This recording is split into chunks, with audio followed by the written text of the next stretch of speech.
Joey Wiemer just had a huge game. Let's break it down on Fantasy Baseball Today in 5.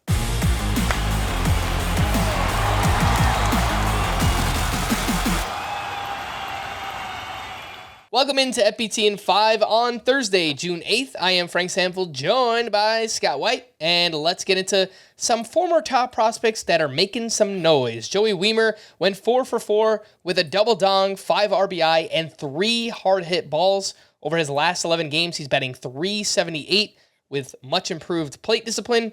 Jesus Sanchez of the Marlins went 3 for 4 with his 6th home run, crushed it, 445 feet. That's back-to-back games with a homer for him. And Nolan Jones, 2 for 4 with a sock and a shoe. His 2nd home run, his 2nd steal. That homer was 483 feet. I don't care that it was in Coors Field.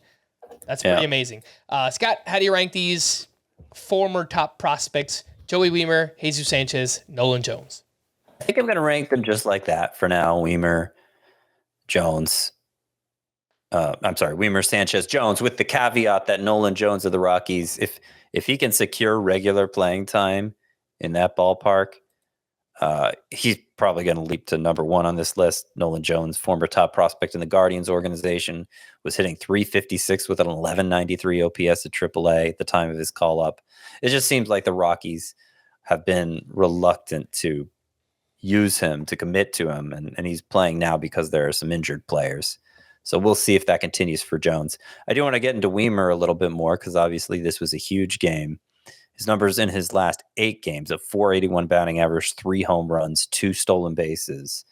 And this is a guy who himself, he'll look at the minor league numbers and it's hard not to be impressed. He was each of the last 2 seasons hit no fewer than 20 homers, stole no fewer than 30 bases, had good on base skills that he showed in the minors, did strike out too much, but that hasn't been so much his issue as a rookie. The strikeout rate hasn't been as bad as I feared it would be, which makes the lack of production a bit surprising.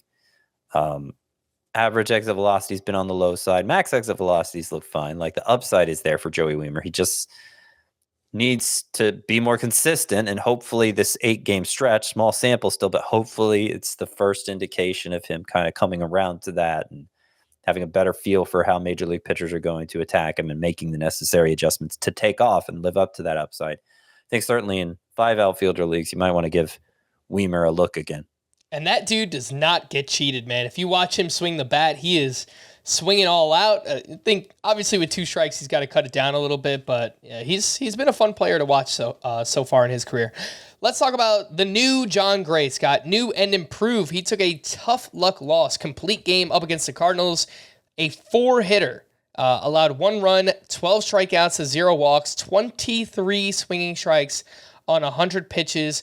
And back on May 8th, his slider gained 3 miles per hour of velocity, averaging 87 miles on that pitch, and he's been able to maintain that velocity. And over this 6-start stretch, a .84 ERA, a .65 whip, just over a strikeout per inning. Scott, how much are you buying what you're seeing from Jon Gray right now? Mostly. I'm pretty enthusiastic about it. Okay, so you gave the ERA and whip over that 6-start stretch, which were amazing, .84, .65. But just over a strikeout per inning, you said. And that's including this 12 strikeout effort on Wednesday. So what's going on there? There aren't enough strikeouts to convince me that he's going to be able to sustain something close to this, right? Well, even though the strikeout rate is kind of iffy, his swinging strike rate during that 6-start stretch, 16.2%, which is amazing. And a better indicator probably that the stuff is playing up. Prior to the 6-start stretch, it was only 10%, other end of the spectrum. So yes, changes are occurring here for Jon Gray.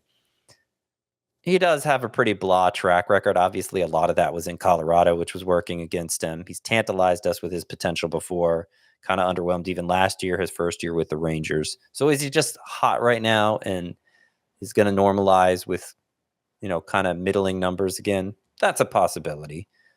But I do like what I'm seeing there with the swinging strike rate especially. Scott, let's wrap up here with Michael Harris, who had a huge game. He went 3 for 4 with his 3rd home run, 443 feet, and perhaps there's no player that we get more questions about than Michael Harris. He was a third or fourth round pick. He's batting 181 on the season.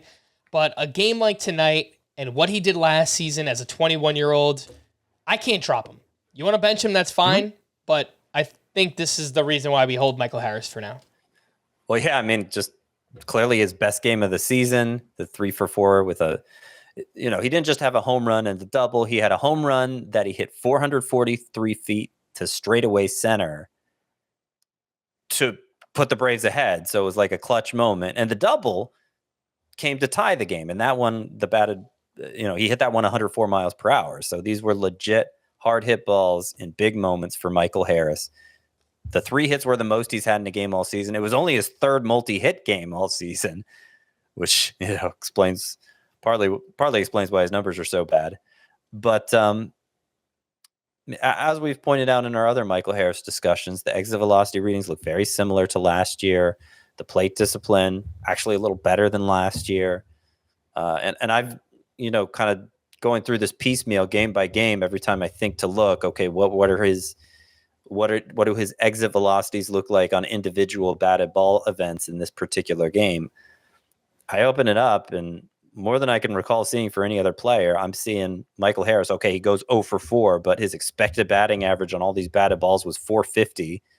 So like it seems like there's been a fair amount of bad luck. I'm not saying that's all it's been for Michael Harris, but clearly he's still making the kind of contact and the amount of contact that's necessary for success. And hopefully this is the start of him coming out of his season-long funk. All right, for more extensive fantasy baseball coverage, listen to the Fantasy Baseball Today podcast on Spotify, Apple Podcasts, the Odyssey app, or anywhere else podcasts are found. Thanks for listening to Fantasy Baseball Today in 5, and we'll be back again tomorrow. Bye-bye.